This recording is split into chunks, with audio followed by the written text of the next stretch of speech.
Bismillahirrahmanirrahim. Assalamualaikum warahmatullahi wabarakatuh.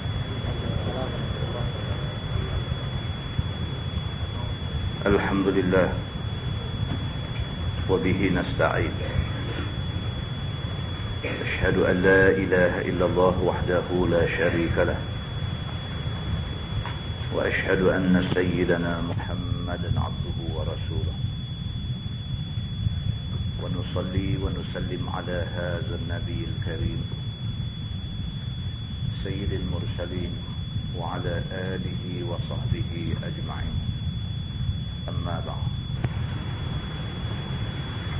أيها المؤمنون اتقوا الله، أوصيكم وإياي بتقوى الله، فقد فاز المتقون. Muslimin dan muslimat, mudah-mudahan dirahmati Allah Subhanahu wa taala. Di dalam sebuah hadis riwayat daripada Abi Dzar radhiyallahu anhu, anin Nabi sallallahu alaihi wasallam qala: Salasatun la yukallimuhumullahu yawmal qiyamah ولا ينظر إليهم ولا يزكيهم ولهم عذاب أليم. قال فقرأها رسول الله صلى الله عليه وسلم 3 مرات. قال أبو ذر: خابوا وخسروا. من هم يا رسول الله؟ قال النبي صلى الله عليه وسلم: المسبل والمنان والمنفق سلعته بالحلف الكاذب، أو كما قال. Hadis sahih riwayat Imam Muslim.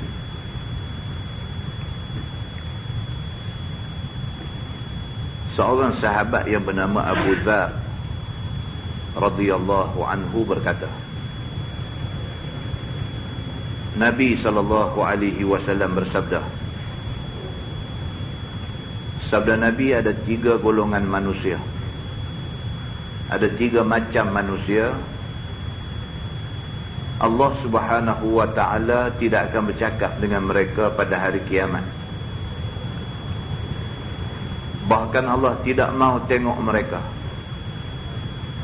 Bahkan Allah Subhanahu wa taala tidak akan menyucikan mereka daripada dosa.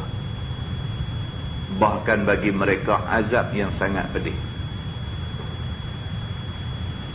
Kata Abu Dzar, faqara'aha Rasulullah sallallahu alaihi wasallam 3 mirat. Nabi ulang 3 kali.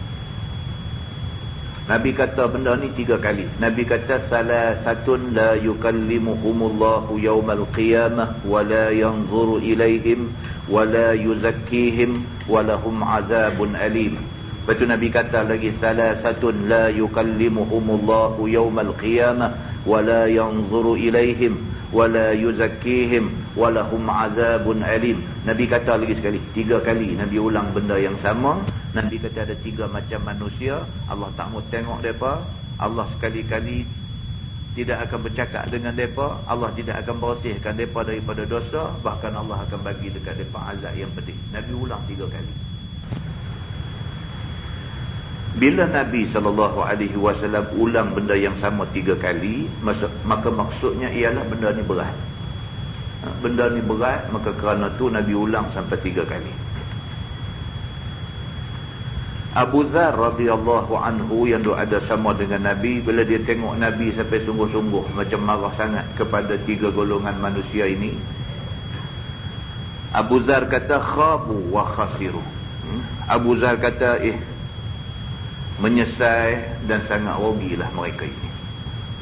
Abu Dzar kata, kalau macam ni punya Nabi marah sampai 3 kali Nabi ulang, kata Allah Subhanahu wa taala marah dekat 3 golongan ni, sampai Allah tak mau bercakap, sampai Allah tak mau tengok muka mereka, sampai Allah sama sekali tidak akan bersihkan mereka daripada dosa, sampai Allah janji mereka ni kok mana pun akan kena azabun alim, azab yang pedih.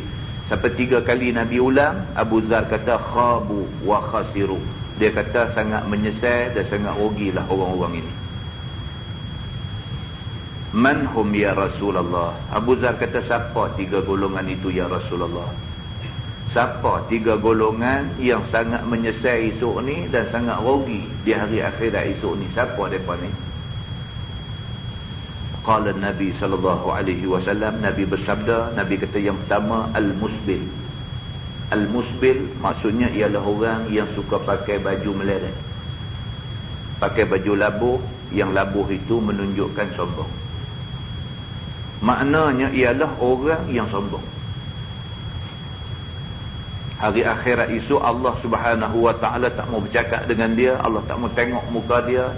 Allah tidak akan bersihkan dia daripada dosa, bahkan Allah janji dia akan kena azab yang pedih. Yang pertama ialah al-musbil, orang yang pakai pakaian labuh meleret-leret kerana sombong.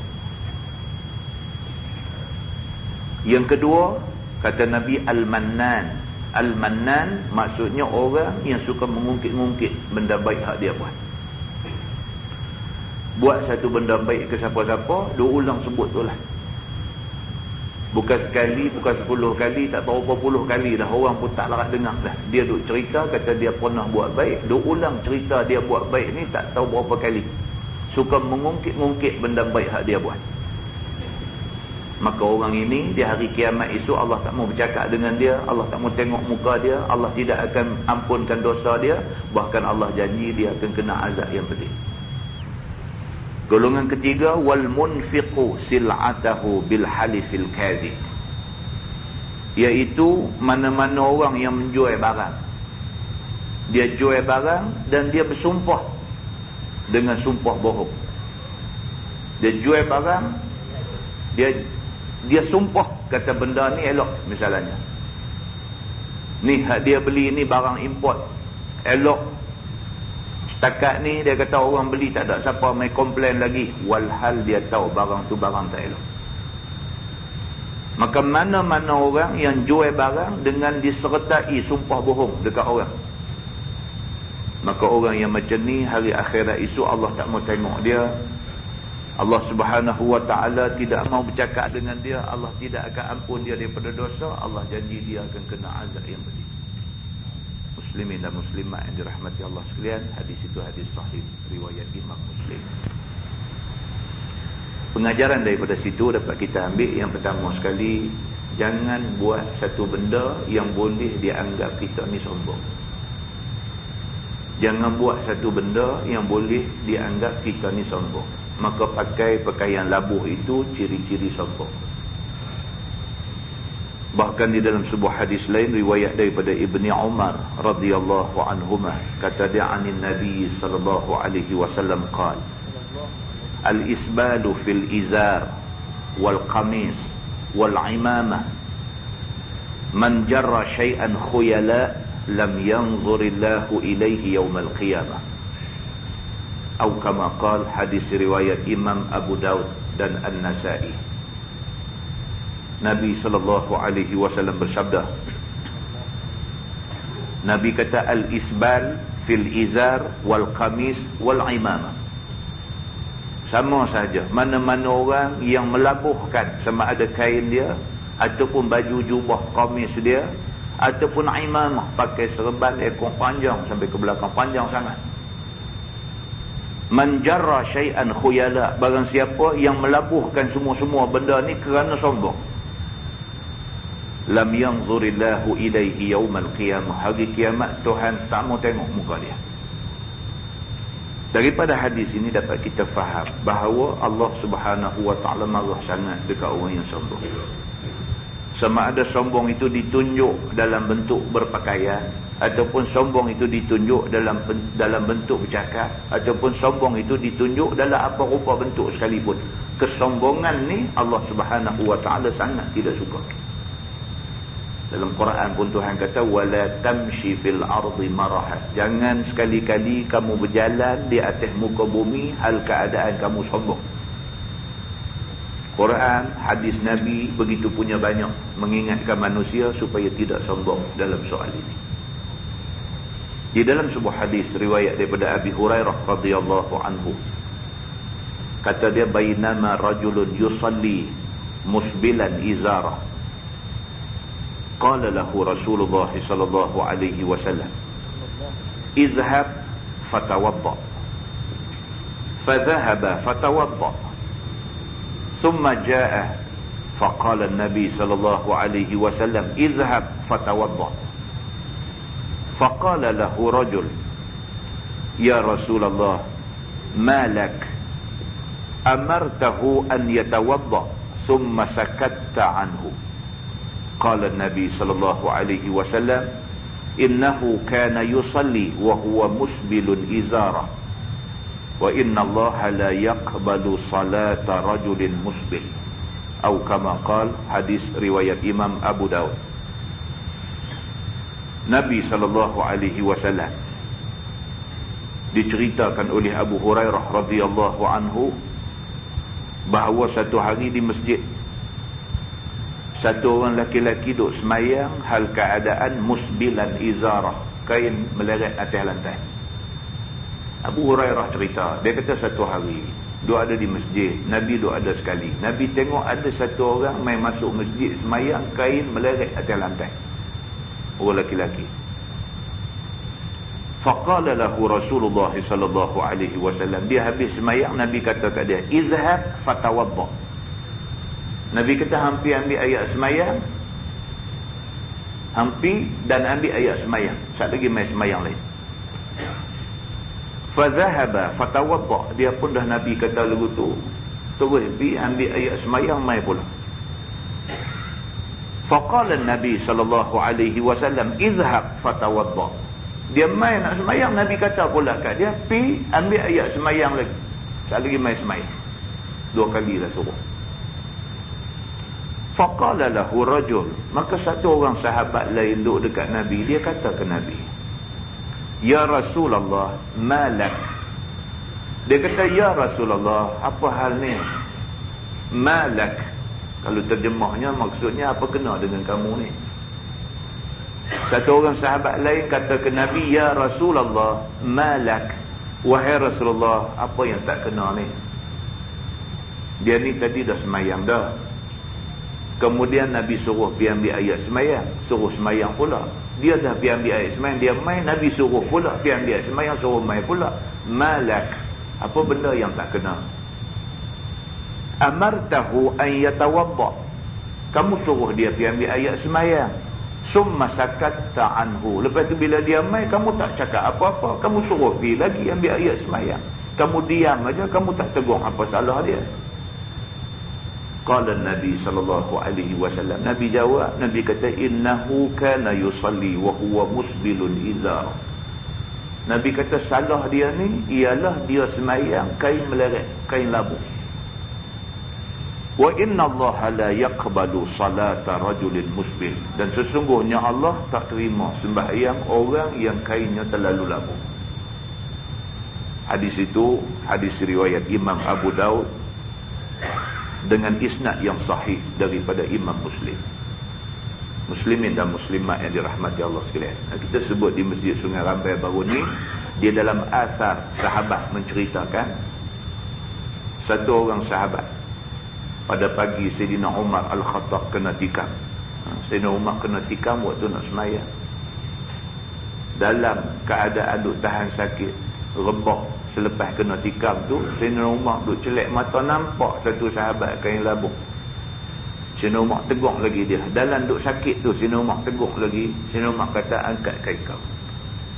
Muslimin dan muslimat yang dirahmati Allah sekalian, daripada situ dapat kita faham bahawa agama tak mau sangat berpakaian macam tu kerana dia melambangkan kesombongan. Di dalam sebuah hadis riwayat daripada Ibni Umar radhiyallahu anhuma, kata dia, anna Nabiya sallallahu alaihi wasallam qala, man jarra thawbahu khuyala lam yanzurillahu ilaihi yawmal qiyamah. Faqala Abu Bakr radhiyallahu anhu, ya Rasulullah, inna izari yastarkhi illa an ata'ahada. Faqala lahu Rasulullah sallallahu alaihi wasallam, innaka lasta mimman yaf'aluhu khuyala, atau kama qala, hadis sahih riwayat Al-Bukhari.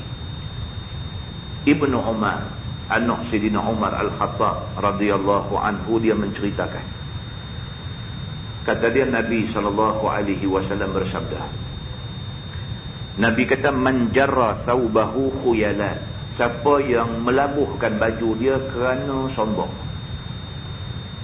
lam yanzurillahu ilaihi yaumal qiyamah, Allah tak mau tengok dia hari kiamat esok. Bila Nabi SAW kata lagu tu, faqala Abu Bakar radhiyallahu anhu, Abu Bakar As-Siddiq, dia ada sama, dia dengar Nabi kata macam tu, dia kata ke Nabi, Sayyidina Abu Bakar kata ke Nabi, ya Rasulullah, inna izari yastarkhi illa an ata'ahadah. Sayyidina Abu Bakar kata, ya Rasulullah, macam mana dengan aku ni?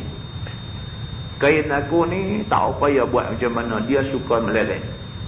Sayyidina Abu Bakar kata begitu. Takutlah dia bila dengar Nabi SAW duk kata banyak kali sangat orang yang pakai kain labuh ni. Dia ni di antara orang yang bila pakai kain tu suka melorot, suka turun. Bila turun dia pergi jadi macam labuh. Maka dia takutlah dengan ancaman yang disebut oleh Nabi SAW. Lepas Nabi kata Allah tak mau tengok langsung muka orang-orang yang macam ni. Maka Sayyidina Abu Bakar kata, ya Rasulullah, inna izari yastarkhi, ya Rasulullah, kain aku ni selalu meloreh turun, selalu turun pergi jadi labuh, illa an ata'ahadah, melainkan aku kena jaga betul-betul, ikat kemas-kemas baru okey. Faqala lahu Rasulullah sallallahu alaihi wasallam, maka Nabi kata kepada Sayyidina Abu Bakar, Nabi kata, innaka lasta mimman yaf'aluhu khuyala. Nabi kata, kamu tidak buat begitu kerana sombong. Tak apa. Muslimin dan muslimat yang dirahmati Allah sekalian, hadis itu hadis sahih riwayat Al-Bukhari. Daripada hadis-hadis ini dapat kita faham bahawa yang pertama sekali, sombong ni tak boleh dalam agama. Yang kedua, apa-apa benda yang boleh membawa kepada ciri-ciri sombong hendaklah dijauhi. Apa-apa juga benda yang boleh membawa kepada ciri-ciri sombong hendaklah dijauhi. Yang ketiga, kalau kita buat satu-satu benda itu tidak langsung teringat dalam hati kita nak sombong, Allah Subhanahu wa taala mudah-mudahan mengampuni kita. Mudah-mudahan mukadimah itu memberi manfaat kepada kita semua, insya-Allah. Kita menggunakan tafsir Nurul Ihsan jilid 2.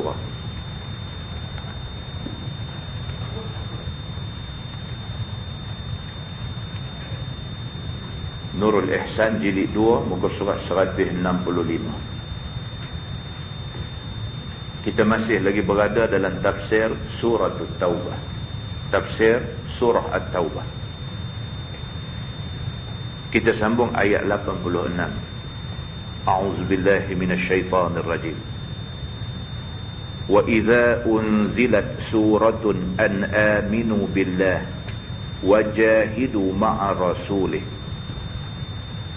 Dan apabila diturunkan satu surah Quran, disuruh dalamnya bahawa beriman kamu dengan Allah dan berperang kamu serta Rasul. Ista'zanaka ulut tawli minhum, nescaya minta izin akan kamu wahai Muhammad oleh orang yang kekayaan daripada mereka itu. Ayat yang kita nak baca ni sambungan daripada yang kita baca bulan lepas. Bulan lepas ayat lebih fokus kepada cerita orang munafik. Bagaimana Abdullah bin Ubay bin Salul yang merupakan pencetus ataupun pengasas munafik di Madinah,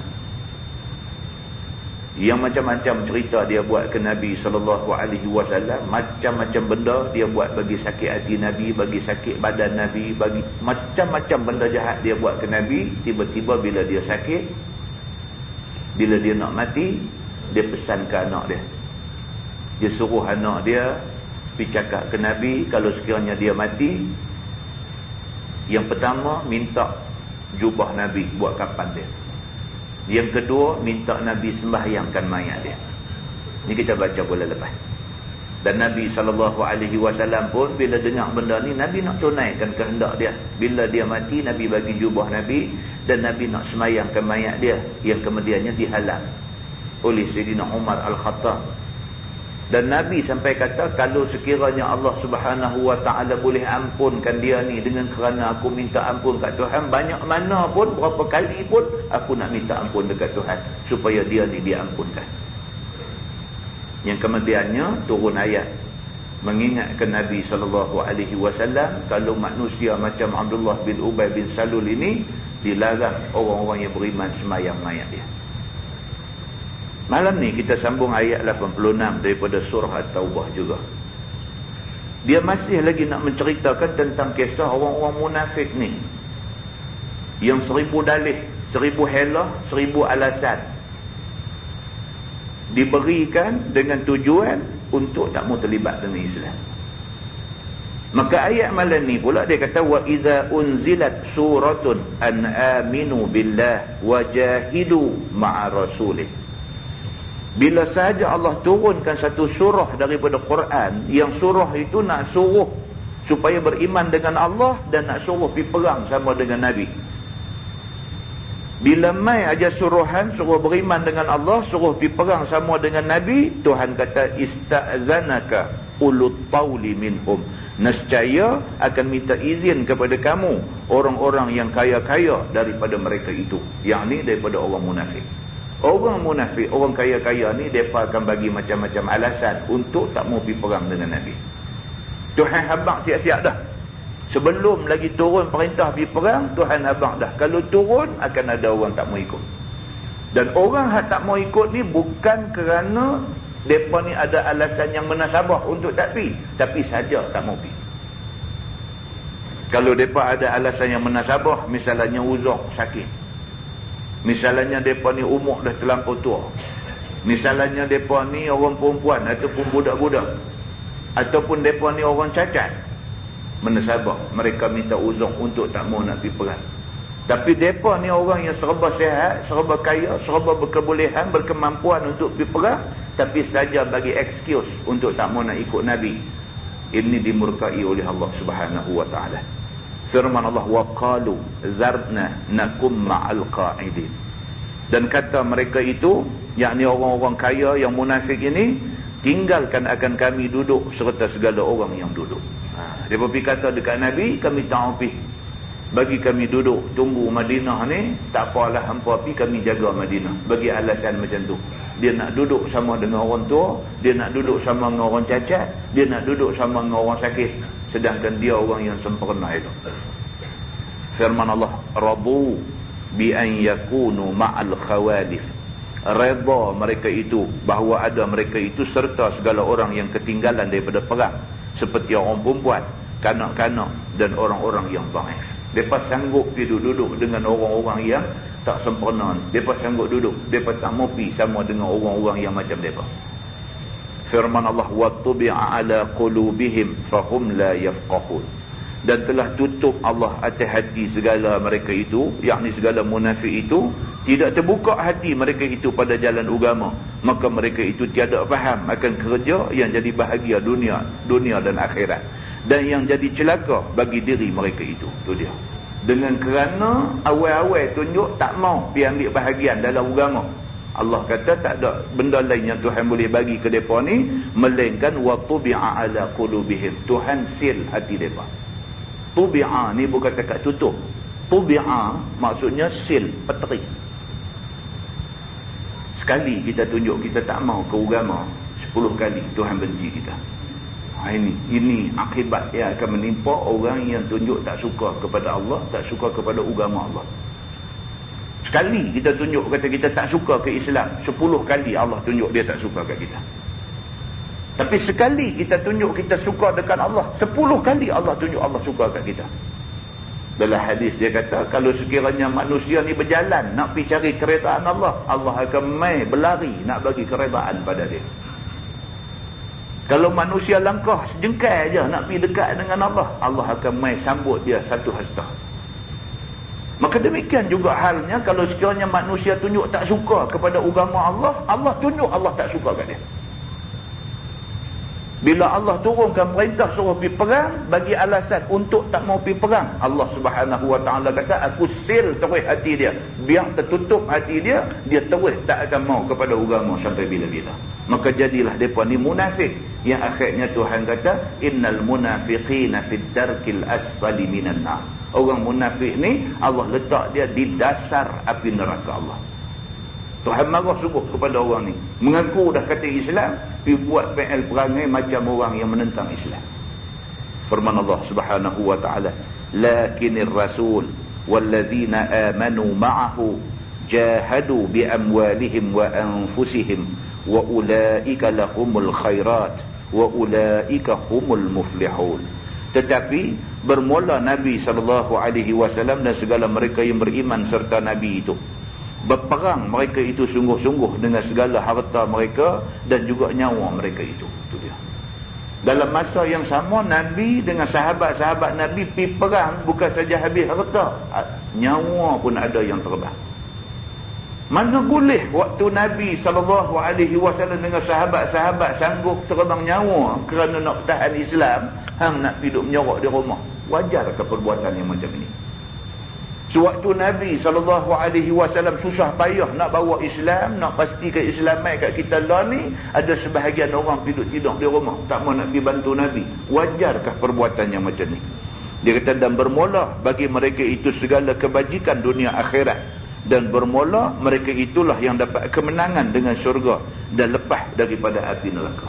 Siapa yang ikut Nabi SAW, Allah Subhanahu Wa Taala janji dekat mereka ni, yang pertama dapat syurga, yang kedua terlepas daripada api neraka Allah Subhanahu Wa Taala. Firman Allah, a'addallahu lakum jannatin tajri min tahtihal anhar khalidina fiha. Disediakan Allah Ta'ala bagi mereka akan beberapa syurga yang mengalir daripada bawahnya oleh segala air sungai tawar. Ya ni tuan-tuan, kita tak tahu nak hurai macam mana. Heran betul Allah Subhanahu Wa Taala bila dia cerita pasal syurga, dia cerita di bawahnya mengalir sungai. Macam mana ni? Apa hikmah di sebalik benda ni? Macam mana punya cantiknya syurga ni, sehingga kan tiap-tiap kali sebut al-jannah, Allah akan sambung dengan tajri min tahtihal anhar, mengalir sungai di bawahnya. Sama-sama kita minta supaya Allah limpah rahmat dekat kita, kita boleh masuk syurga, kita boleh tengok ni Tuhan sebut banyak kali sangat sebut dalam Quran ni. Maknanya cantik sangat syurga yang Allah sediakan kepada orang yang taat pada dia. Hal kekal mereka itu pada dalamnya apabila masuknya. Masuk syurga tak keluar lagi. Masuk neraka ni dia ada dua. Satu, masuk neraka kekal, tak keluar dah. Satu lagi, masuk neraka, selesai dia azab, habis segala dosa dia, dibalas dengan azab sengsara dalam neraka, dia akan keluar masuk syurga. Tapi masuk syurga, dia tak patah balik ke neraka dah. Maka syurga Allah Subhanahu Wa Taala ni, siapa pun pergi jejak kaki masuk aja, tak terbit dah sampai bila-bila, bahkan kekal di dalam dia selama-lama. Firman Allah, zalikal fawzul azim. Bermula yang demikian itu kemenangan yang amat besar, yakni di dalam syurga, yang tiada sepertinya di dalam dunia. Tak ada umpama dalam dunia ni. Tersahabatlah di dunia ni ada tempat elok cantik macam mana, seronok duduk macam mana pun, dia kata tak ada bandingan dengan syurga Allah Subhanahu Wa Taala. Syurga Allah ni sangat-sangat istimewa, tak ada bandingan dalam dunia. Firman Allah, waja'al mu'azziruna minal a'rab liyu'zana lahum. Dan datang oleh segala orang yang minta uzur, yakni daripada segala Arab, kepada Nabi SAW, supaya diizin bagi mereka itu pada ketinggalan daripada perang Tabuk kerana uzur mereka itu. Maka izin Nabi SAW bagi mereka itu. Ada segolongan bila turun ayat Quran, perintah suruh pergi berjihad, suruh pergi perang. Ada sebahagian orang yang mereka ni memang mu'azzirun, memang mereka uzur sungguh. Mereka pergi jumpa Nabi. Apa pun pergi jumpa Nabi, minta izin dekat Nabi. Tak boleh pakai kata aku sakit, aku tak pergi. Tak boleh. Adab, mesti kena pergi jumpa Nabi. Depan Nabi beritahu, ya Rasulullah, aku uzur macam mana, aku kena pergi juga kan? Kena pergi depan Nabi, pergi habang benda ni. Kalau Nabi kata tak apa, maka okey, terlepas dia daripada dosa. Walau uzung sekalipun, kena pergi jumpa Nabi, bagi tahu dekat Nabi, aku uzung dan aku tak boleh pergi. Maka sebahagian daripada orang-orang Arab yang ada pada masa tu, mereka ni al-mu'azzirun, mereka ni golongan yang uzung. Mereka pergi jumpa Nabi SAW, minta izin, maka izin Nabi SAW akan mereka itu.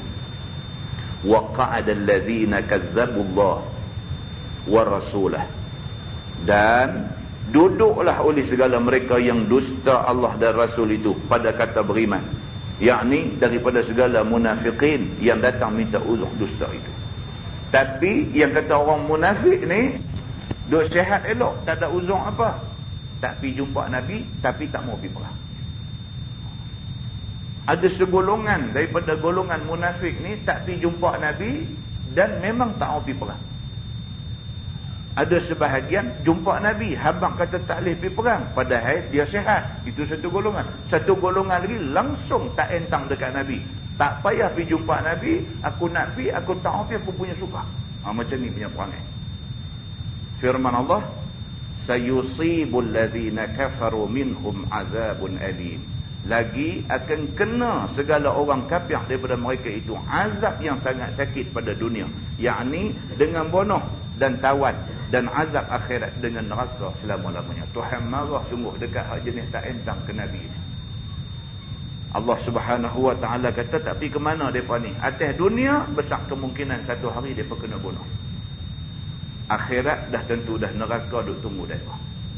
Firman Allah, laisa 'alal du'afa wala 'alal marda wala 'alal ladzina la yajiduna ma yunfiquna harajun iza nasahu lillah wa rasulih. Tiada dosa atas segala orang yang dhaif-dhaif.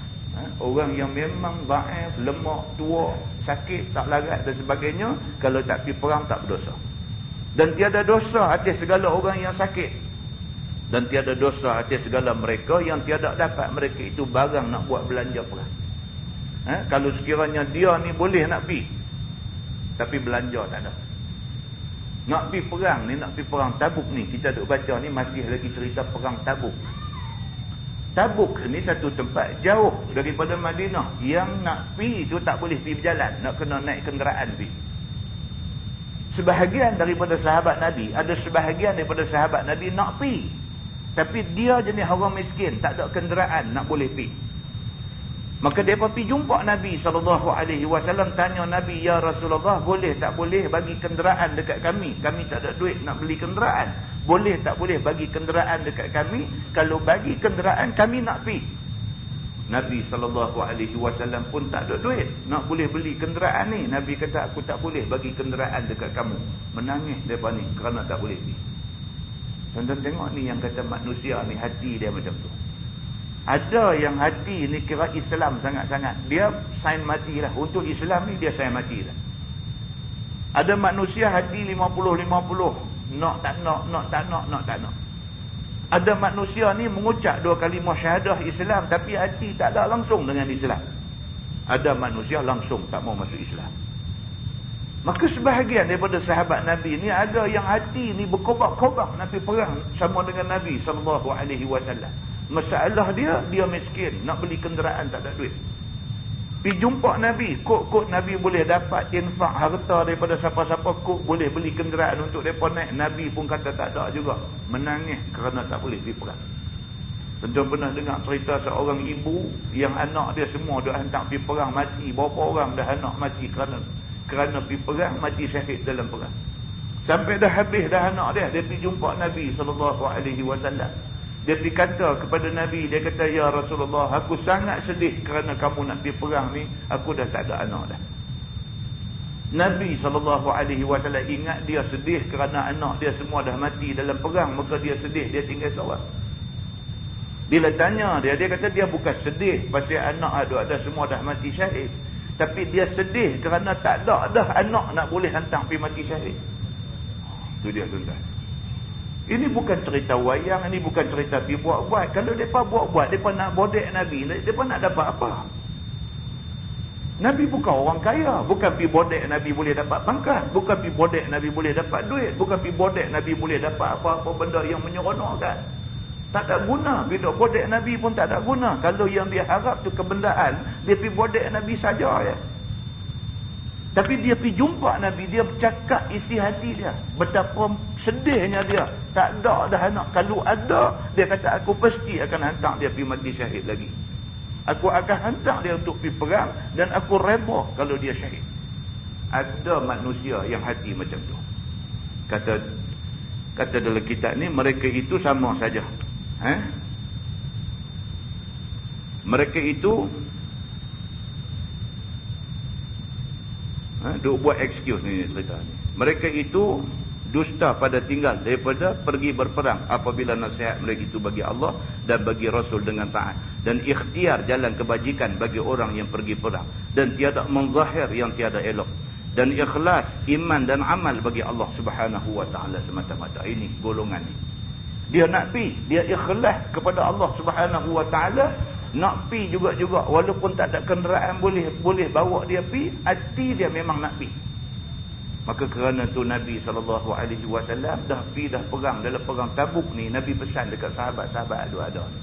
Dalam perjalanan tu, waktu naik bukit, waktu turun duduk di lembah, waktu bermalam di tengah padang pasir dan sebagainya, Nabi tak henti-henti, tak lupa duk sebut dekat sahabat-sahabat ada ni.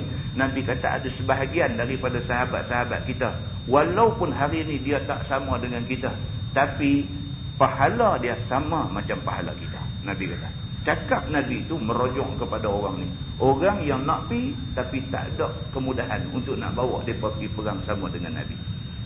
Firman Allah, ma'alal muhsinina min sabil. Tiada atas segala orang yang mengerjakan kebajikan itu daripada jalan pada kemerkaan Allah Subhanahu wa taala dunia akhirat. Orang yang buat kebajikan tak ada sebab Allah nak murka mereka. Orang yang buat kebajikan tak ada pasal Allah nak murka mereka. Mereka buat benda baik walaupun manusia tak tahu, manusia cerca mereka, tapi tak ada pasal Allah nak murka mereka. Pasal mereka buat benda baik, Allah Subhanahu wa taala tahu benda baik yang mereka buat. Firman Allah, wallahu ghafurur rahim. Dan Allah Subhanahu wa taala itu Tuhan yang amat mengampuni akan hamba-Nya, lagi amat rahim dengan mereka itu. Tuhan Allah Subhanahu wa taala Maha Pengampun. Allah tahu dia ni nak pi pasal apa, dia tak boleh pi pasal apa. Allah tahu hati dia sebenar-benarnya macam mana. Maka Allah Subhanahu wa taala Ghafurur Rahim, Maha Pengampun lagi Maha Penyayang. Wala 'alal ladzina idza ma atauka litahmilahum qulta la ajidu ma ahmilukum alayh tawallaw wa a'yunuhum tafidu minad dam'i hazanan alla tajidu ma yunfiqun. Ini yang kita disebut dasar. Dia kata, dan tiada dosa atas segala mereka apabila datang mereka itu akan engkau, wahai Nabi SAW, supaya engkau bawa mereka itu pergi berperang. Mereka itu 7 orang Ansar. Engkau kata, tiada aku dapat belanja barang yang aku hendak bawa kamu atasnya. Maka berpaling mereka itu daripada engkau, dan mata mereka itu menangis daripada air mata kerana duka cita. Itu dia ceritalah. Sebahagian daripada sahabat Ansar pergi jumpa Nabi, serah diri dekat Nabi. Bila-bila masa pun, kalau nak pergi perang, kami nak pergi. Tapi malangnya mereka orang susah, mereka orang miskin, kenderaan nak bawa mereka pergi tak ada. Dan Nabi pun tak boleh menyediakan kenderaan untuk bawa mereka pergi.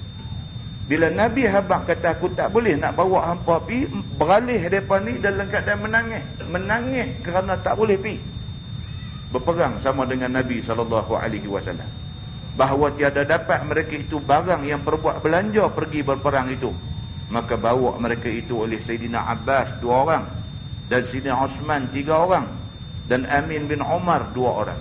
7 orang ni akhirnya pergi juga, tapi pergi kemudian dibawa oleh orang-orang lain. Pergi juga walaupun lewat.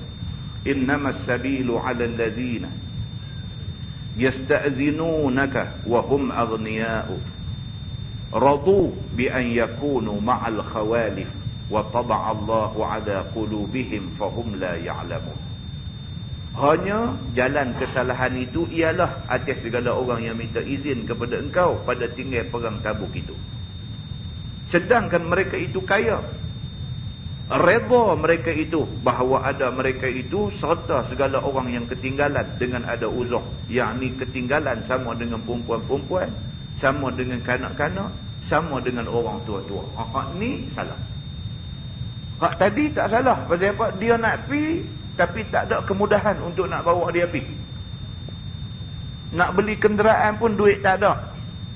Kod Nabi boleh siap kenderaan pun Nabi tak boleh siap. Maka dia tak pi kerana tak boleh nak pi. Hak macam ni tak dikira salah. Bahkan dia dapat pahala macam orang pi. Yang salah ni dia kata ialah orang yang ada segala-galanya. Kesihatan ada, duit ringgit ada, kenderaan ada banyak dan sebagainya. Saja tak mau pi. Pi bagi alasan pula kepada Nabi untuk tak mau pi. Maka mereka ni semua dimurkai Allah Subhanahu Wa Taala. Kata dia, dan telah ditutup Allah Subhanahu Wa Taala atas segala hati mereka itu. Dia ulang lagi sekali hati dia. Orang yang macam ni Allah seal hati dia. Tiada terbuka untuk ikhtiar jalan kebajikan. Yang ni tak terbuka hati kepada agama ni, yang boleh jadi bahagia dunia dan akhirat. Maka mereka itu tidak ketahui wajib beriman dengan Allah dan Rasul, dan tak tahu bahawa wajib taat kepada Allah dan Rasul pada suruh dan kepada tegah Allah dan Rasul. Dan tiada uzur pada ketinggalan daripada perbuatan Rasulullah suruh ataupun yang ia sendiri perbuat. Itu dia. Allah Subhanahu Wa Taala marah sungguh dekat orang yang macam ni. Allah tutup hati dia sehinggakan dia tak nampak jalan agama ni, tak berasa nak buat. Dan ini yang kita takut. Dalam surah Al-Baqarah pun dia sebut benda ni. Khatamallahu ala qulubihim wa ala sam'ihim wa ala absarihim ghishawah. Habis. Allah Subhanahu Wa Taala tutup. Mula Allah guna perkataan khatam. Khatam ni tutup lah. Yang kata dia buat khatam Quran tu maksudnya tutup. Maksudnya dah habis baca dah tutup. Tu yang lepas khatam Quran tak baca dah tu. Pasal khatam Quran punya pasal dia khatam lah. Tutup lah. Nabi Muhammad dipanggil Khatamun Nubuwah. Nabi penutup. Tak ada dah. Maknanya bila main Nabi Muhammad tak ada dah Nabi lepas tu. Nabi penutup. Ayat dalam surah Al-Baqarah dia kata khatamallahu ala qulubihim. Allah tutup hati mereka ni. Wa ala sam'ihim. Telinga tak dengar dah. Orang main bercakap agama ke apa pun tak masuk telinga dah. Allah Subhanahu Wa Taala tutup habis semua. Allah tutup ghishawah lah sekali. Dia kata seal habis bagi mati. Tak ada lah. Tak ada ruang nak masuk agama, nak masuk hidayah. Tak ada ruang nak masuk Islam dalam diri dia. Tak ada ruang untuk nak terima kesedaran. Hati dia tak ada tempat untuk nak terima kebenaran. Maka tak heran tuan-tuan, bila jadi macam ni habislah, rosaklah dia. Tidak ada kebahagiaan dunia akhirat. Tak ada. Kita duk nampak sangat dah kata Islam ni betul. Dia tak nampak. Allah tutup. Allah tutup bukan kerana saja nak buat naya dia, tapi kerana dia pilih untuk Allah tutup hati dia. Dia pilih. Daripada awal-awal dia tunjuk dia tak suka agama, maka Allah tutup hati dia. Tapi manusia yang tunjuk dia suka dekat agama, Allah bagi hidayah dekat dia. Sudah main Nabi SAW duk ada depan dia. Nabi duk baca ayat Quran. Nabi duk tunjuk contoh yang baik dekat mereka. Akhlak Nabi duk ada depan mereka. Hati mereka mengaku Nabi ni orang baik. Nabi ni orang bagus. Nabi ni sewajarnya dilantik menjadi pemimpin. Nampak depan mata tapi tak mau terima Nabi. Dengan kerana tu Allah tutup hati mereka. Bila Allah tutup hati, habis. Dia kata. Dan tutup ni pula Allah Subhanahu Wa Taala kata, tutup sekali dengan seal, habis semua, peteri habis. Maka bila mai seruan kepada jihad, seruan kepada nak pergi perang sama dengan Nabi SAW, depa tarik diri, depa tak mau pergi.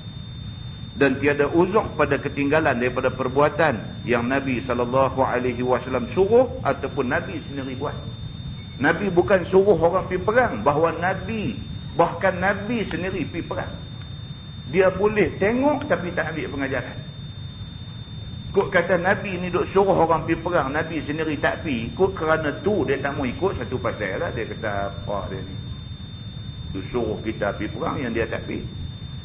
Kok pasal tu dia nak tolak seruan tu. Tak, Nabi suruh, Nabi duk depan sekali masa pergi perang pun dia tak ambil pengajaran, dan dia tak mau pergi juga. seperti perang Tabuk. Dia kata, serta ada belanja. Sedangkan mereka ni orang yang ada duit, ada belanja untuk nak beli kenderaan, untuk nak naik kenderaan tu pergi perang. Mereka ada duit saja tak mau pergi. Firman Allah, ya'taziruna ilaikum idza raja'tum ilaihim.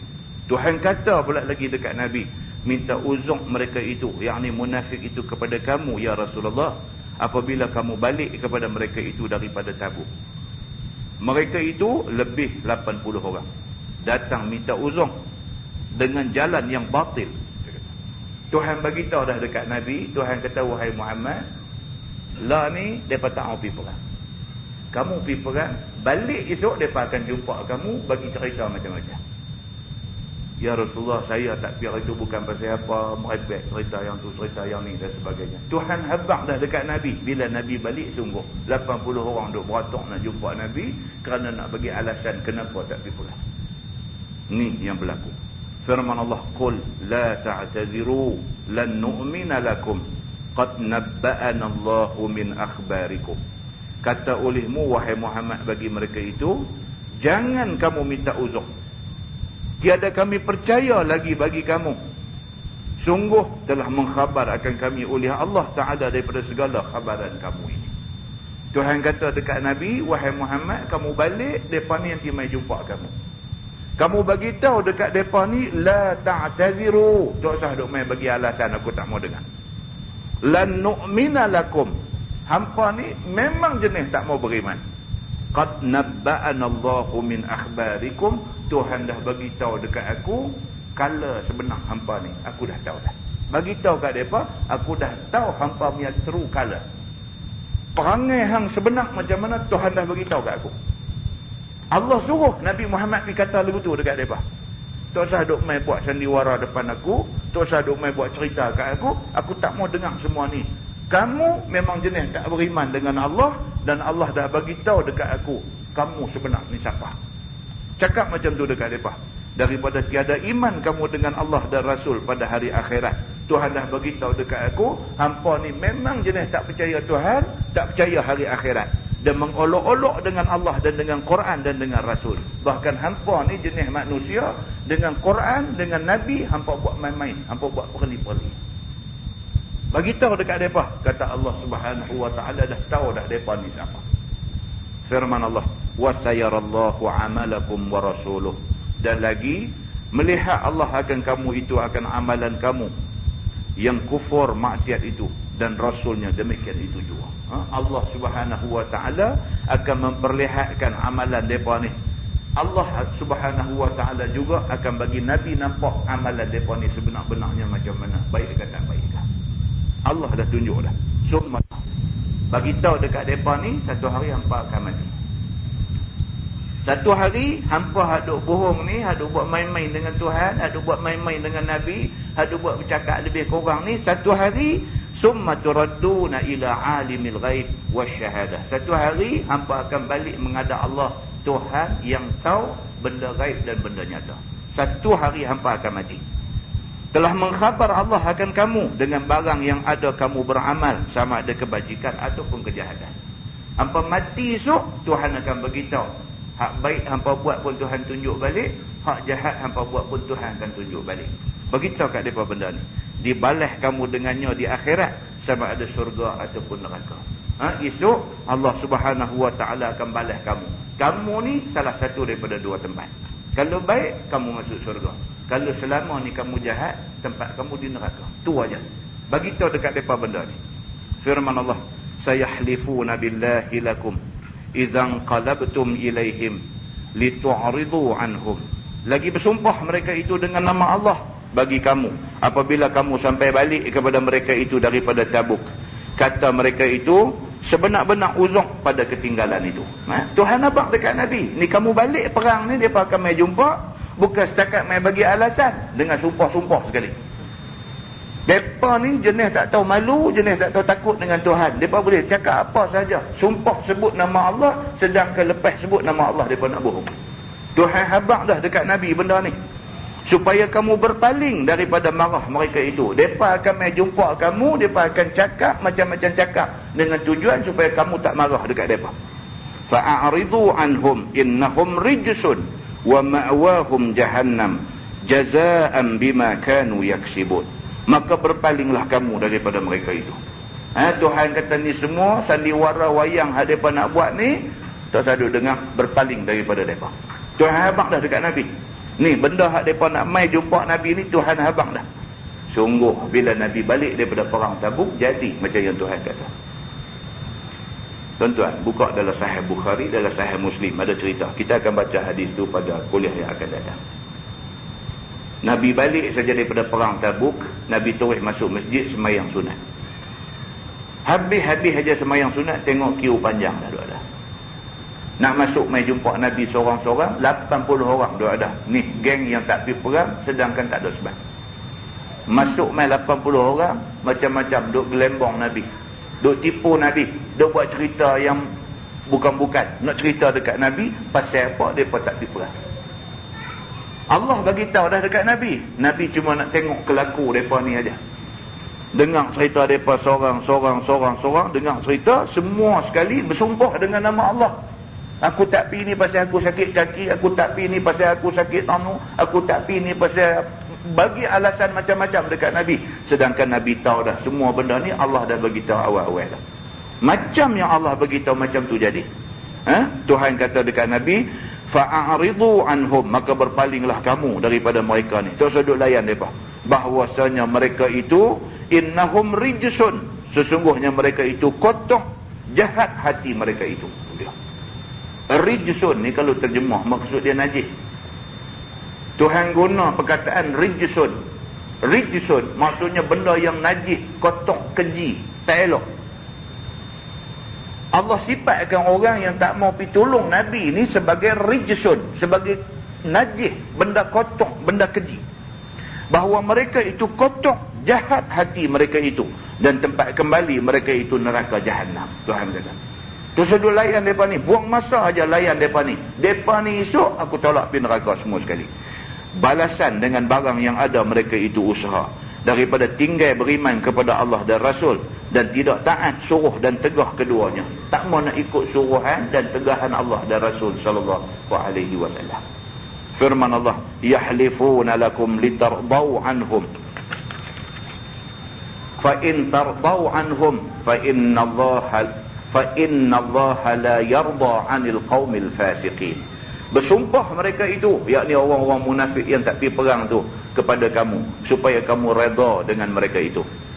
Maka jika kamu redha dengan mereka, maka bahwasanya Allah Ta'ala tidak redha daripada segala kaum yang fasik-fasik itu. Itu dia.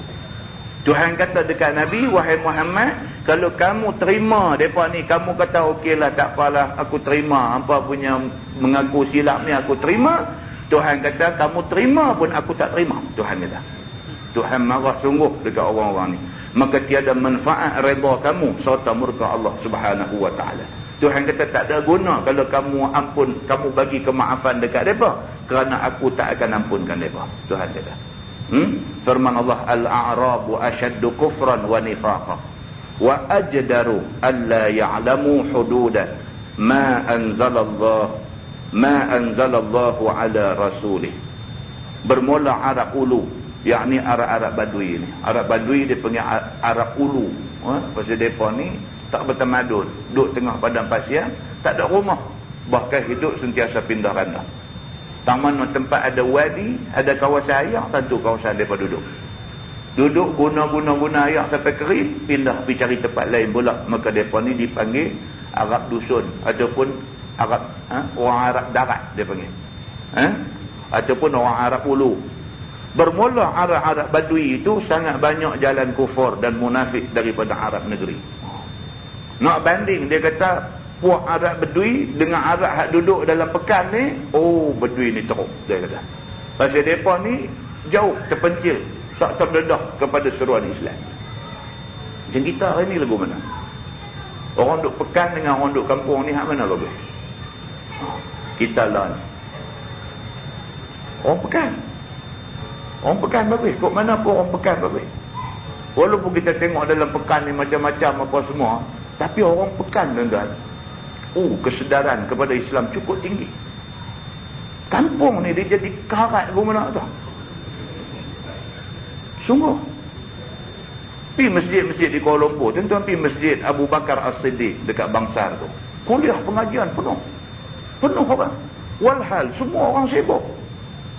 Tu hak mai tu duduk Bukit Bangsar, duduk kawasan-kawasan apa nama Lorong Ma'ruf apa semua belakang-belakang Masjid Bangsar tu, semua tu kawasan-kawasan orang middle class apa, golongan upper class duduk di Bukit Bangsar tu, tapi buat kuliah pengajian turun mai penuh masjid. Itu baru dari segi menghadiri kelas pengajian, baru dari segi tu. Dari segi kualiti depa yang mai tu pula tengok. Depa pergi dengar ceramah tuan-tuan, depa bawa Quran. Depa pergi dengar ceramah, depa bawa Quran terjemahan. Bila ustaz tu baca satu ayat Quran, habang surah Luqman ayat 9, depa buka surah Luqman ayat 9 tengok. Satu buku pula ada di tangan, duk tulis pula. Kalau dia dengar apa hadis tak pernah dengar, tulis. Ini keadaan orang pekan lah ni, orang pandang. Kita kat belah kampung ni, ya Allah, kita habang satu benda yang memang kena buat benda tu, lawan kita balik. Macam-macam dia hantar buku, dia ni lagu ni, dia ni karut pecah belah masyarakat apalah, macam-macam dia sumpah seranah kat kita. Dia terbalik. Patut duduk di kampung ni tak ada benda-benda karut hadu kacau ni korang banding dengan pekan. Korang benda kacau ni sepatutnya hati lebih bersih untuk nak menerima Islam. Sepatutnya. Pekan tu dengan macam-macam, selang 2-3 pintu jumpa karaoke, selang 2-3 pintu jumpa pub, selang 2-3 pintu jumpa jual kari pub, selang 2-3 pintu lah ni ada pula spa pula satu lagi. Spa. Popular lah ni. Spa dia panggil. Apa ni kata, masuk pergi dengan urut, cara nak urut kaki saja pun boleh, cara nak urut badan pun boleh. Macam-macam duk main dalam pekan ni. Tapi depa dari segi amalan Islam depa bagus. Rupanya bila kita baca balik dalam Quran, rupanya macam tu. Arab Bedui hak dusun ni cukup payah nak terima Islam. Arab hak duk dalam pekan ni mudah menerima Islam. Maka dia kata di sini al-A'rab, yakni Arab Bedui itu asyaddu kufran wa nifaqa. Dahsyat depa ni dari segi kekufuran dan nifak. Depa ni dahsyat. Terbaik dalam hati depa. Dia nak boleh terima kebenaran Islam, nak buang amalan jahiliah yang dia duk pegang tu cukup susah. Pasal apa? Pasal asyaddu kufran wa nifaqa. Bermula Arab Badui itu sangat banyak jalan kufur dan munafik daripada Arab negeri, dia kata. Kerana kering hati mereka itu. Dia kata. Buah ni kering, dia kata, hati kering. Kering ni karut, dia kata. Kan, kalau kita lawan bola dengan anak Hindu pun susah, dia betih kering. Dia betih kering. Dia kedai kaki kita balik jenuh urut. Betih dia betih kering. Betih kering pun karut dah, hati kering. Bayangkan tengok. Hati kering. Tuan-tuan tengok aduh jadilah ni jenayah aduh jadi di Malaysia lah ni. Cukup untuk membayangkan dekat kita penjenayah hari ni hati kering. Dia pergi kidnap satu perempuan, dia bawa pergi manakah, dia rape perempuan tu, ikat kaki ikat tangan, dia rape perempuan tu, lepas tu dia katok kepala bagi mati, lepas tu bakar bagi hangus, lepas tu pergi buang dalam lubang apa atau mana kan. Tuan-tuan, orang nak boleh buat macam ni, hati cukup kering. Hati cukup kering. Kita yang hati tak kering ni, kita tak boleh buat. Tak boleh buat. Ada orang sembelih ayam pun tak boleh kerana hatinya terlalu basah. Kan? Sembelih ayam pun tak boleh. Bagi pisau, bagi suruh sembelih ayam. Ayam mata mambu ni nak sembelih, tak boleh. Dia kesian ke ayam ni. Tapi bila ayam tu sudah jadi gulai, hilang belah kesian dia. Ada yang macam tu. Hati kering, dia kena hati kering, dia gamak nak buat benda-benda macam ni. Oh, hari ni kita tengok jenayah memang dibuat oleh orang yang hati betul-betul kering. Maka dia beritahu di sini, Arab Badui ni kering hati mereka itu dan kasar tabiat mereka itu, dan jauh daripada dengar ajaran Quran, dan terlebih mustahak dan terlebih aula bahawa tiada ketahui mereka itu akan segala hukum, dia kata. Kerana mereka ni hati kering, duduk pula tengah padang pasir, maka lebih aula lah, wajarlah kalau mereka ni pergi jadi tak mau kepada agama. Pasal apa? Pasal mereka jauh daripada seruan Islam.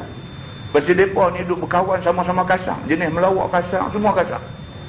Semalam kita cerita di masjid Padang Temusu, orang Arab Bedui, dia susah, miskin, dia nak bahagian zakat, dia Islam, maka dia nak bahagian zakat. Dia nak minta zakat daripada Nabi itu, dia rentak baju Nabi. Dia nak minta bantuan zakat daripada Nabi. Dia pergi pegang baju Nabi, dia rentak, lekat bekas merah di tengkuk Nabi ni. Sahabat Nabi ni hampir-hampir nak pergi pukul dia kerana dia kasar dengan Nabi macam tu. Bayangkan sahabat-sahabat punya ikram Nabi, punya hormat Nabi, punya jaga Nabi, punya respect Nabi. Mai-mai dia ni, dia pergi rentak baju Nabi sampai relang merah di tengkuk Nabi ni. Sahabat bangkit nak pergi cepuk dia. Nabi kata nanti tak dulu. Nabi tanya dia apa hal. Dia kata mana bahagian zakat aku? Aku orang miskin nak minta duit. Kasar lagu tu. Nabi pun tak kata apa. Dia beralih dekat sahabat. Nabi kata bagi kat dia.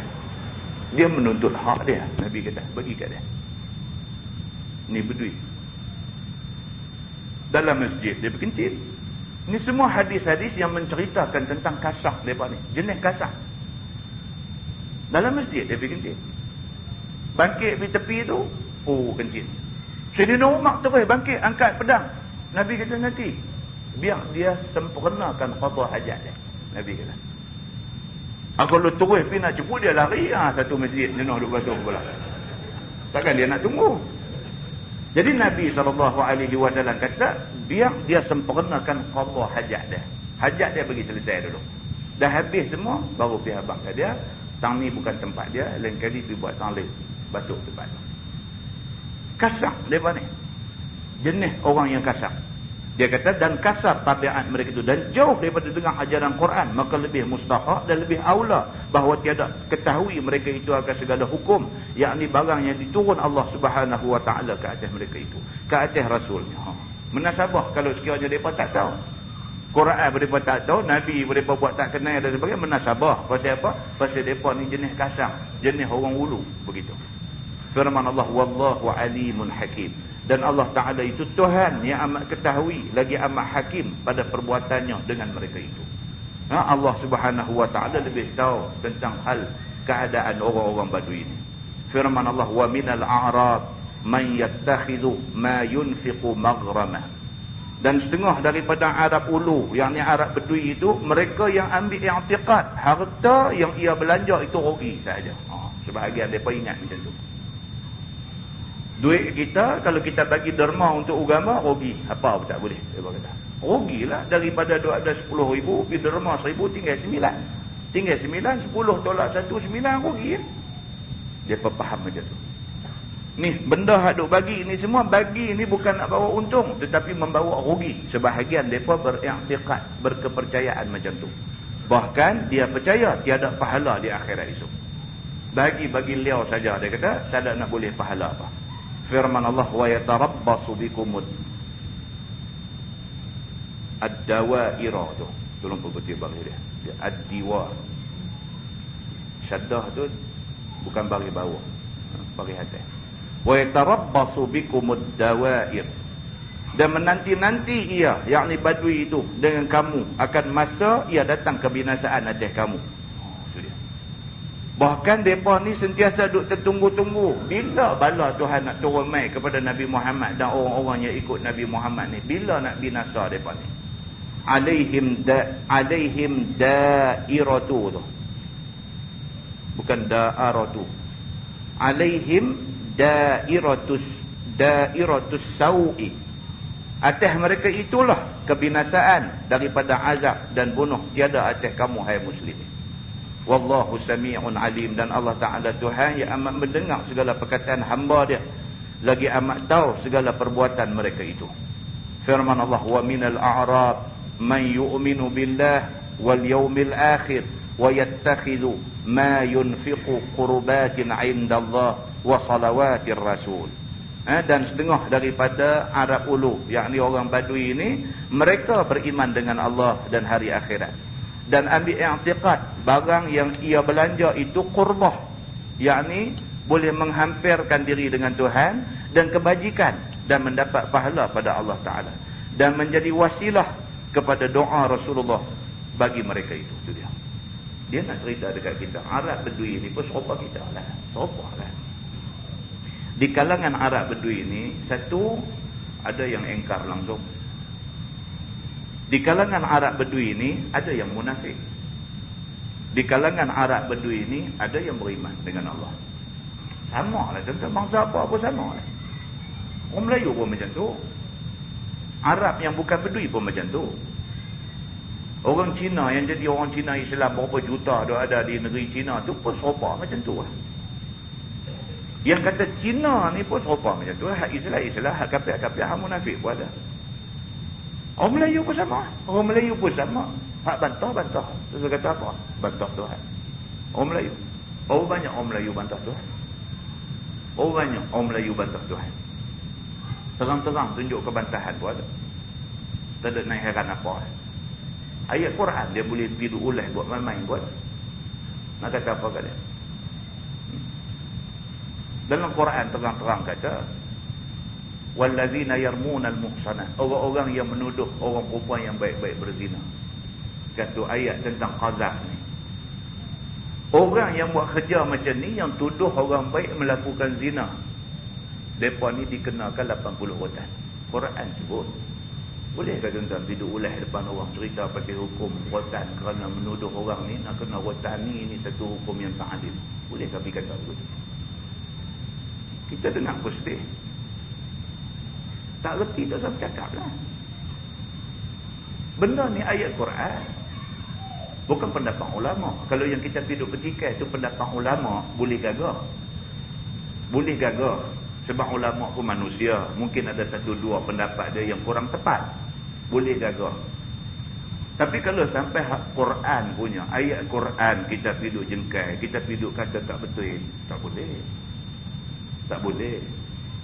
Padan dengan kawan habis dia tepuk tangan seronok pun sepasal. Muslimin dan muslimat yang dirahmati Allah sekalian, benda ni kena tegur lah. Kalau tak tegur, sekali ada orang lain pula pergi buat benda yang sama. Kita kena reti lah, kita kena boleh beza lah siapa yang kita nak komplain ni. Kalau sampai Tuhan pun kita nak pergi komplain, kalau sampai hadis Nabi yang telah sepakat ulama mengatakan hadis sahih pun kita nak pergi komplain, kita ni siapa? Nyawa hak kita duduk sedut hari-hari ni siapa bagi? Ni nyawa hak kita duduk hirup udara boleh duduk sedut masuk ni siapa bagi? Udara ni kita buat sendiri dah. Allah Subhanahu Wa Taala bagi ke kita. Menasabahkah Allah bagi dekat kita hari-hari boleh duduk sedut nafas? Kita duduk kata lebih kurang kat dia, kita kata hukum hak dia buat tu tak betul. Hukum hak dia buat tu kalau kita pakai menzalimkan orang, bolehkah kita bercakap macam tu?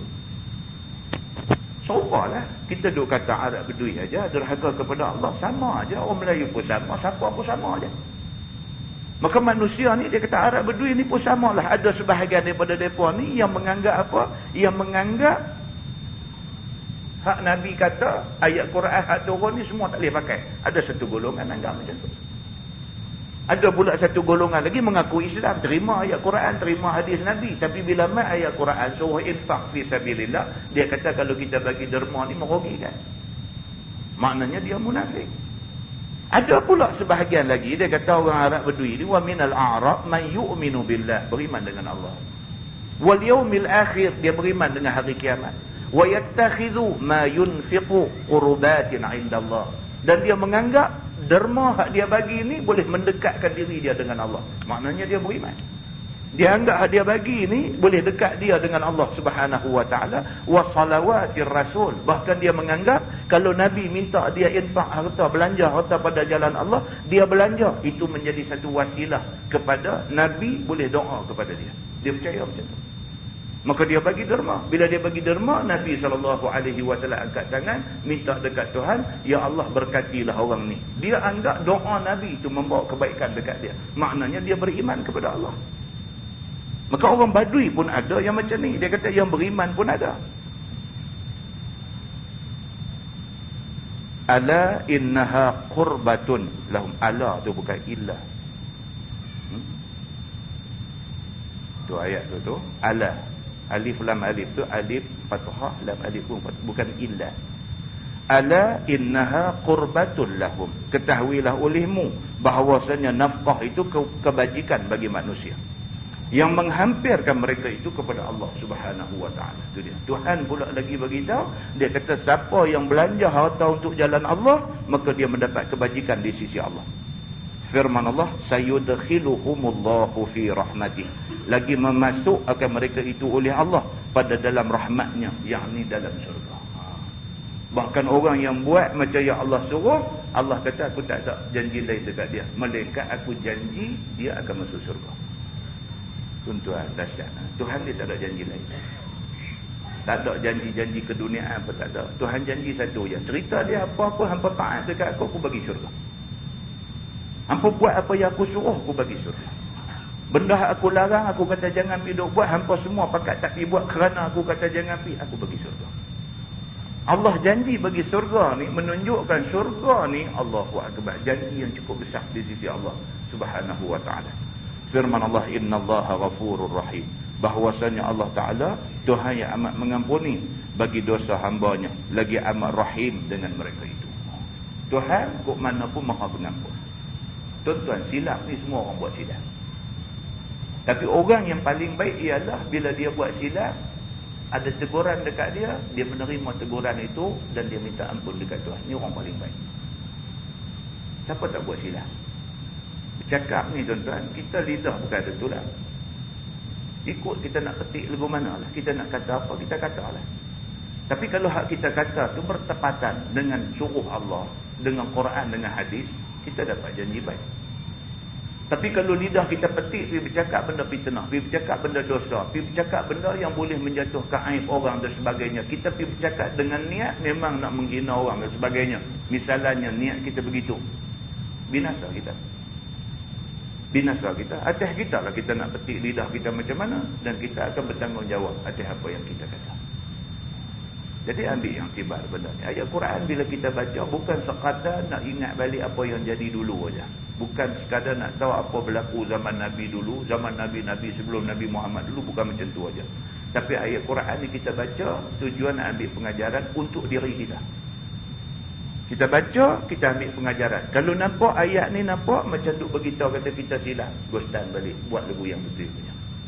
Kita baca ayat Quran, kita baca hadis Nabi, nampak macam benda ni nampak nak beritahu kita ni tak kena, buat bagi kena balik. Itu saja.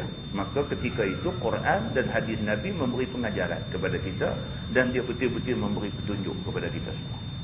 Wallahu a'lam. Lepas ni kita masuk was-sabiqunal awwalun minal muhajirin wal ansar. Dan bermula segala orang yang dahulu, yang mula-mula beriman dengan Rasulullah, daripada segala orang muhajirin dan ansar, sahabat-sahabat Nabi itu, walladzina tabauhum bi ihsan, dan orang yang ikut depa itu ikut dengan melakukan kebajikan dan amal soleh. Ini kita nak tengok macam mana janji Allah Subhanahu wa taala kepada orang-orang yang ikut sama dengan Nabi sallallahu alaihi wasallam berhijrah. Apakah janji Allah kepada mereka semua? Yang depan insya-Allah kita masuk cerita Masjid Dhirar. Kita duk dengar banyak sangat dah duk cerita pasal Masjid Dhirar. Masjid Dhirar, masjid yang membawa mudarat. Masjid yang macam mana yang dikatakan Masjid Dhirar? Kita tahu secara kasarnya zaman Nabi ada berlaku benda ni. Satu orang buat satu masjid cantik, kemudian dia nak panggil Nabi pula nak pergi rasmi masjid dia. Dan Nabi pun memang dah sanggup dah nak pergi, tiba-tiba Allah larang Nabi tak bagi pergi. Bukan setakat larang Nabi tak bagi pergi, bahkan diperintahkan supaya masjid itu diruntuhkan dan dibakar. Bukan setakat diperintahkan masjid itu diruntuhkan dan dibakar, bahkan dijadikan tapak masjid itu sebagai lumbuk sampah. Apa hal dengan Masjid Dhirar ni? Kita akan baca insya-Allah cerita tentang Masjid Dhirar, dan kita akan tahu apa dia Masjid Dhirar itu sebenarnya. Wallahu a'lam.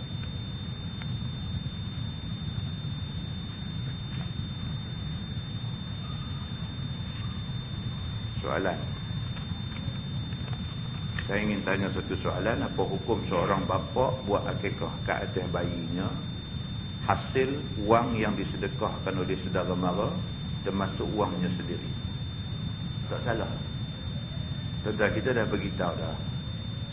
Duit ni tuan-tuan, yang kata duit ni, dia ada beberapa jalan untuk nak bertukar milik. Untuk nak bertukar milik ni dia ada beberapa jalan. duit ataupun harta benda ataupun aset ataupun apa-apalah benda yang ada harga ni, dia ada banyak jalan. Di antara jalannya ialah jual beli.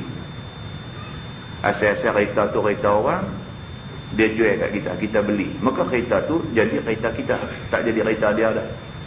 Maka pindah milik melalui jual beli. Pindah milik juga boleh berlaku melalui jalan sedekah. Orang mai kata ni saya sedekah kat hang benda ni. Bila dia kata saya sedekah dekat hang benda ni, benda tu dia bagi je, daripada masa tu benda tu dah jadi hak kita, dah jadi milik kita. Boleh berpindah milik melalui hebah. Hebah saja orang bagi. Sedekah ni pada orang miskin. Hebah ni pemberian biasa saja bagi. Dia mai, kita pun bukan orang miskin, dia mai dia kata, ustaz saya bagi kat ustaz pen ni. Bukan minta pen sahabat kita ni, kata ustaz sebut nak ambil terus. Mai ustaz, saya bagi kat ustaz. Bagi tu bukan sedekah. Hebah saja bagi. Ataupun bagi hadiah. Hadiah dengan hebah ni nak lebih kurang lah. Cuma hadiah ni bagi kepada orang yang kita hormati. Saya hadiah dekat ustaz pen ni. Hadiah juga pindah milik. Daripada dia kata tu jadi hak saya punya. Saya nak buah dalam poket ke, saya nak buah dalam beg ke, saya nak pergi bagi kat orang lain pula ke apa ke, dia tak boleh kata lah. Dia tak boleh kata apa, ustaz saya bagi kat ustaz, saya bagi kat orang lain apa. Tak boleh. Pasal dia kata ustaz saya hadiah kat ustaz. Bila kata lagu tu hak, jadi hak saya. Saya nak bagi kat siapa? Tak ada siapa boleh larang saya. Sebab hak saya lah. Pindah milik. Sama dengan kes sahabat kita tanya. Dia kata apa hukum satu orang bapa buat akikah ke atas bayi dia hasil wang yang disedekahkan oleh saudara mak. Sedekah. Bila orang sedekah kat dia, duit tu dah jadi duit dia. Dia nak buat apa? Dia boleh buat. Dia nak buat akikah anak dia pun boleh. Dia nak buat kenuri pun boleh. Dia nak pergi sedekah pula kat orang pun boleh. Dia nak buat apa pun boleh. Sebab duit tu dah jadi hak dia. Jadi hak dia dengan jalan sedekah. Kita tak boleh dah kata apa pun kat dia. Kita pergi bagi sedekah kat dia, tengok-tengok dia pergi bagi kat orang lain, kita marah dia. Kata, apa orang bagi kat dia, dia bagi kat orang lain. Tak boleh. Pasal kita dah bagi kat dia, kita tutup buku lah. Kita tak boleh kata apa dah. Kerana itu sudah jadi hak dia. Jadi soalan ni tadi, apa hukum dia buat akikah, duit yang orang sedekah dan duit dia sendiri dia campur sekali, maka tidak salah. Hak salah ni kalau sekiranya duit yang dia guna buat akikah tu duit orang yang tak pindah kepada dia. Dia pergi balas dia orang misalnya buat akikah anak dia. Tak boleh. Balas ni maksudnya curi lah. Kan? Dia pergi balas dia orang. Kemudian pergi buat akikah. Pergi balas dia orang, pergi sedekah orang nak buat masjid. Tak boleh. Hak boleh balas duit orang ni bini kita aja. Dia boleh balas duit kita. Itu pun kalau sekiranya kita jenis lelaki yang tak bagi duit untuk belanja hari-hari. Itu ada pengecualian dalam fiqh. Kita jenis tak bagi duit untuk dia belanja hari-hari. Kita kira duit gaji kita, abang kita makan di kantin, makan di kedai, makan di apa aja. Dia pandai-pandai lah, nak makan rumput ke, nak makan pokok lalang ke apa, punya hal. Kita kata ke dia. Jadi dah sampai keadaan macam tu, dia balas duit kita. Tak salah. Kerana dia bukan balas duit. Di sisi agama, dia menuntut hak dia. Walaupun tanpa izin suami, dia boleh ambil. Tapi kalau suami dah bagi cukup untuk dia dan sebagainya, tapi atas perbelanjaan dia yang tidak berhemat, maka duit tu habis, dia balas, itu salah. Agama dia ada, dia classify banyak bab benda-benda yang macam ni, dan dia ada pengecualian dalam bab-bab yang tertentu. Jadi cerita ni, cerita gitulah. Kalau duit tu sudah pergi kat dia, itu hak dia. Sama macam kita pergi tengok orang mati. Kita pergi tengok orang mati, adat kau belah kita sini, dia bubur apa? Satu jang ayam ke apa ke dia buah di luar. Sebenarnya tak mesti jang lah. Dia nak bubur timba pun boleh, dia nak bubur besen pun boleh, kan? Tapi kita duduk tengok di mana pun buah jang, kan? Pasal apa tu? Nak pergi nampak kan? Kalau nak banyak sikit, buah akuarium ikan. Untuk sementara lohan tu pindah bintang lain dulu, akuarium tu kita buah, lagi nampak duit tu, kan? Jadi kita duduk tengok orang duduk buah jang lah. Tak mesti jang lah, apa pun boleh. Dan kita boh tu pun bukan kata kita minta sedekah, kan? Pasal orang main ni kadang-kadang dia berhajat. Dia berhajat nak meringankan beban orang yang ditimpa musibah. Dia berhajat nak tolong. Jadi cara dia nak salurkan hajat dia, kalau nak pergi buat salam bagi duit, nampak macam makan kenduri pula. Kan jadi buat macam tu. Baik, duit tu bila kita buh aja dalam tu, bukan dapat kat orang mati. Manusia ni bila nyawa keluar aja, hilang segala hak dia. Hak untuk memiliki harta, hak untuk apa-apa pun dah tak dapat dah. Daripada mati tu, orang bagi apa kat dia pun dia tak dapat hak dah. Maka bila orang pergi bagi tu bukan untuk orang mati, untuk waris si mati. Maka kalau orang tanya, ustaz boleh tak boleh duit orang duk bubuh dalam jak tu kita nak guna untuk perbelanjaan urus mayat dia, boleh tak boleh? Boleh. Waris boleh guna duit tu untuk urus mayat dia. Kenuri ke apakah, ada waris lah nak buat macam-macam mana. Cuma bab kenuri arwah ni satu perbahasan lain pula lah. Kan? Kenuri arwah ni satu perbahasan lain lah. Dia yang asasnya satu aja, agama tak pernah suruh, bahkan dilarang. Ini yang tak maunya. Kenuri arwah ni tak suruh. Tonton cari ayat Quran 30 juzuk tu, cari dalam hadis-hadis Sunan Sittah, Sahih Bukhari, Sahih Muslim, At-Tirmizi, Ibnu Majah, An-Nasai, Abu Daud, 6 kitab hadis sahih ni tonton cari. Kok ada satu hadis suruh buat kenuri bila berlaku kematian? Tak ada. Yang ada hadis melarang. Tonton buka dalam Sunan At-Tirmizi, tonton akan jumpa hadis ni. Hadis larang buat kenuri bila berlaku kematian. Hadis larang ada. Bila kematian menimpa keluarga Ja'far, dia kata, maka Nabi SAW mengarahkan jiran yang ada di keliling ni buat makan untuk bagi makan kepada keluarga Ja'far. Pasal apa? Pasal orang yang ditimpa musibah kematian, dia dalam keadaan duka cita. Dalam duka cita tu pula adat kita memaksa dia buat kenuri pula. Tak boleh. Dia dah ditimpa musibah, ditimpa satu kesusahan bila tonggak keluarga mati. Tanggungjawab jiran keliling pergi bagi keluarga dia makan, kerana mereka dalam keadaan susah hati, sedih, kehilangan tonggak keluarga. Kita pergi bawa makan, bagi keluarga dia makan. Itu yang disuruh oleh Nabi. Tak cukup mana silap dia main dalam masyarakat kita lah ni, dia ditimpa musibah, dia kena buat kenuri bagi kita makan pula. Tak betul, tak betul. Kalau dia saja nak buat, kerana dia orang kaya, duit banyak, saja dia nak buat, buatlah. Tapi jangan terikat kepada hari-hari yang tertentu pula. Jangan ingat ni malam pertama, malam kedua, malam ketiga, malam ketujuh, malam 14, malam 40, tak mau. Tidak ada ajaran dalam agama suruh buat ikut malam-malam macam tu. Tak ada ajaran dalam agama.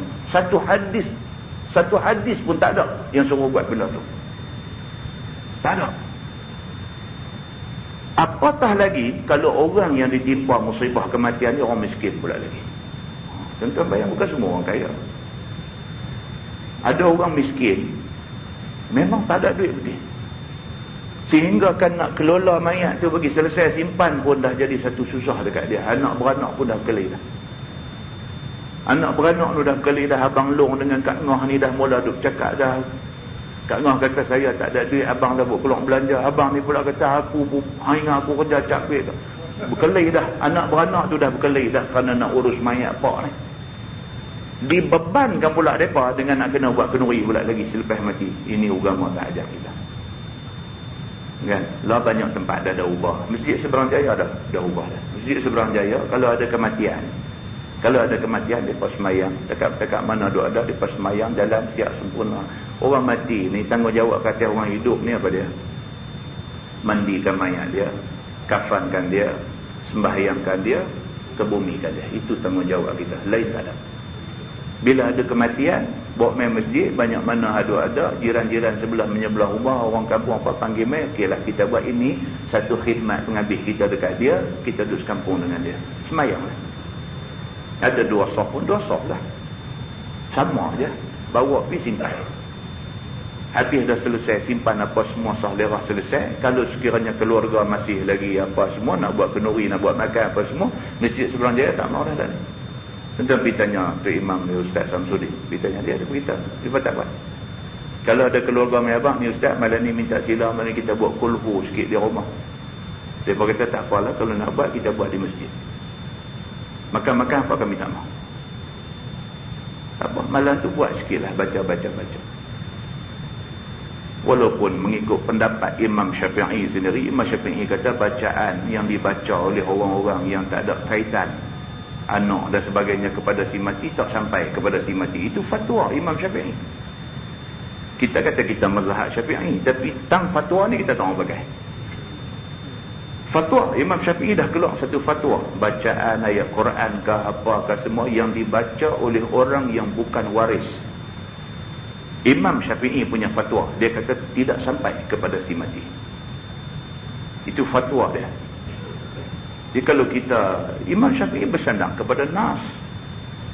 Hadis kata iza mata ibnu adam inqata'a amalu. Bila mati satu orang manusia, terputus sumber pahala dia. Tak ada dah, pahala tak boleh mai dekat dia. Illa min salasin. Melainkan 3 jalan aja pahala boleh dekat dia. Yang pertama, sadaqatin jariyah. Kalau dia masih hidup, ada buat sedekah jariyah. Dia mati dah pun, benda hak dia sedekah tu orang duk pakai, duk guna dan sebagainya, pahala duk jalan. Aw ilmin yuntafa'u bih. Yang kedua, kalau dia ada ilmu, dia pernah ajar siapa-siapa. Dia ajar anak dia ke, dia ajar jiran dia ke, kawan pejabat dia ke, dia ajar satu benda ke. Kau tu duk buat benda hak dia duk ajar. Selagi kau tu duk buat benda hak dia ajar, maka selagi tu pahala dapat ke dia, walaupun dia dah mati 10 tahun, 20 tahun. Yang ketiga, awaladin salihin yad'ulah. Ataupun dia ada anak yang salih. Anak ni duk doa untuk dia. Maka Imam Syafi'i kata berdasarkan kepada hadis ini, anak-anak kalau buat apa-apa, dia niat nak sedekah dekat bapa dia, sampai sabit dengan hadis ini. Awwaladin salihin, anak yang salih. Lain tak boleh. Pasal apa? Kalau lain boleh, dia wujud ketidakadilan dari segi pahala Tuhan. Kita jadi kaya, kita jadi miskin, Tuhan yang takdir. Maka orang yang Tuhan takdir jadi kaya, untunglah dia. Bila dia mati, dia buang duit dia 10,000, bagi masjid seluruh Pulau Pinang, baca kulhu bagi kat dia. Maka dia seolah-olah boleh beli pahala. Macam mana dengan kawan yang Allah takdir dia miskin, dia nak berkeluar duit banyak mana? Dah timbul soal, pahala pun boleh beli dengan duit. Jadi Imam Syafi'i, dia buat satu fatwa. Dia kata anak-anak yang soleh. Anak yang soleh siapa pun boleh. Siapa ada anak, dia train anak dia bagi jadi anak yang soleh. Orang miskin pun boleh train, orang kaya pun boleh train. Kalau anak dia jadi anak yang soleh, dia dapat faedah daripada anak yang soleh. Adil. Orang yang tak ada anak, dia tengok waris. Siapa waris yang boleh menerima pesaka dia? Semua boleh. Ini alasan Imam Asy-Syafi'i di dalam mengeluarkan fatwa itu. Jadi cerita tuan-tuan, benda tu tak usah bertengkar, tak usah bergaduh, tak usah berkelahi, tak usah. Cerita dia lah ni, yang jelasnya apa dia? Kalau dah mati nak pahala juga 3 jalan ni. Jaga 3 ni. Dia nak buat juga, nak minta juga orang buat kulhu, buat tahlil dan sebagainya, buat. Tapi kita tak boleh beriktikad kata kita mesti dapat pahala. Sebab Tuhan tak ada janji dalam Quran dia nak bagi pahala. Kalau kita kata tak apalah, kita buatlah, ni kawan-kawan dia apa semua kok depa nak baca Fatihah sedekah kat dia ke apakah, kita hanya boleh kata mudah-mudahan kalau depa ni niat ikhlas, kod Allah nak bagi pahala, itu hak Allah, habis. Macam tu aja cerita dia. Tapi menjadikan kenduri ni malam 1, malam 2, malam 3, malam 7, malam 14 ni sangat melampau. Ini keterlaluan. Ini keterlaluan. Lepas tu lama-lama sekali dia teringat nak buat kenduri, nak panggil orang-orang main makan di rumah dia, itu bab lain. Itu bukan soal kenduri arwah, itu soal jamu orang makan. Itu disuruh oleh agama.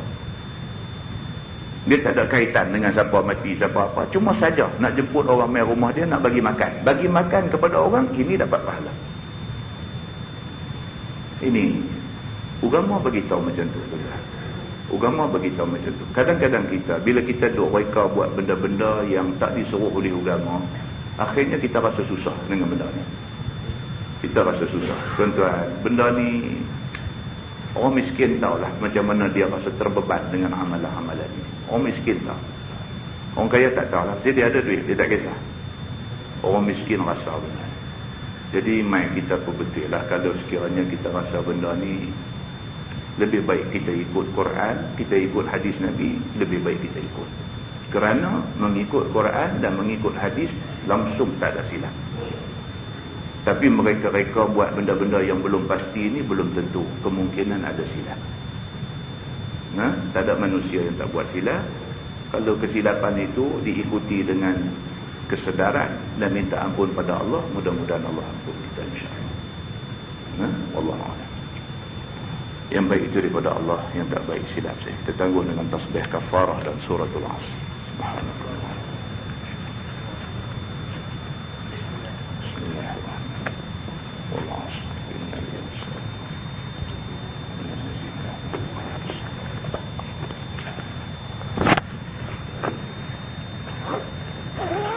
اللهم صل على محمد في الأولين والآخرين وسلم ورضي الله تبارك وتعالى عن سادتنا أصحاب سيدنا رسول الله أجمعين.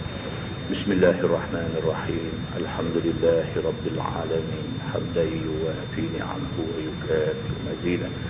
يا ربنا لك الحمد كما ينبغي لجلال وجهك الكريم وعظيم سلطانك. رضينا بالله ربا وبالإسلام دينا وبمحمد نبيا ورسولا. اللهم افتح علينا فتوح العارفين وارزقنا فهم النبيين بجاه خاتم المرسلين. اللهم فقهنا في الدين وعلمنا التأويل واهدنا صراطك المستقيم. اللهم أرنا الحق حقا وارزقنا اتباعه وأرنا الباطل باطلا وارزقنا اجتنابه. اللهم اجعل جمعنا جمعا مرحوما وتفرقنا من بعده تفرقا معصوما. وصلى الله على محمد وعلى آله وصحبه وسلم والحمد لله رب العالمين. السلام عليكم.